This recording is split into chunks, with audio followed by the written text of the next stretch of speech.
చిత్తూరు జిల్లా పుల్చల మండలంలోని పలు మామిడి తోటల్లో ఒకవైపు పండ్ల కోతలు ముగియక ముందే అదే చెట్టుకు మళ్ళీ పూతలు వస్తున్నాయని రైతులు పేర్కొంటున్నారు.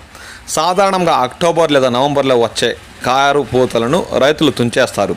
అయితే పుల్చల మండలంలో జూలై చివరిలోనే తోతాపూరి మామిడి చెట్లలో పూతలు రావడంతో రైతులు ఆందోళన వ్యక్తం చేస్తున్నారు. పులిచెర్ల మండలంలోని కల్లూరు, కొమ్మిడిగారిపల్లి, కొత్తపేట తదితర ప్రాంతాల్లోని మామిడి తోటల్లోని తోతాపూరి చెట్లలో ఈ పూత కనబడుతుందని రైతులు పేర్కొంటున్నారు.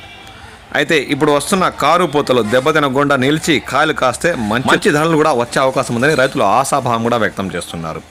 వాతావరణంలో వస్తున్న మార్పుల కారణంగానే అకాలంలో పూతలు వస్తున్నాయని ఉద్యాన శాఖ అధికారి సంతోష్ కుమారి తెలిపారు. ఉష్ణోగ్రతల్లో తీవ్రమైన హెచ్చుతగ్గుల కారణంగా పూతలు వస్తాయన్నారు. ఇప్పుడు వస్తున్నది జల్లు పూతలు మాత్రమేనని ఈ పూత నిలవదన్నారు. అకాల పూతల వలన చెట్లలోని పోషకాలు ఖర్చయి సకాలంలో ఆశించిన పూతలు రావని ఆమె ఈ సందర్భంగా పేర్కొన్నారు.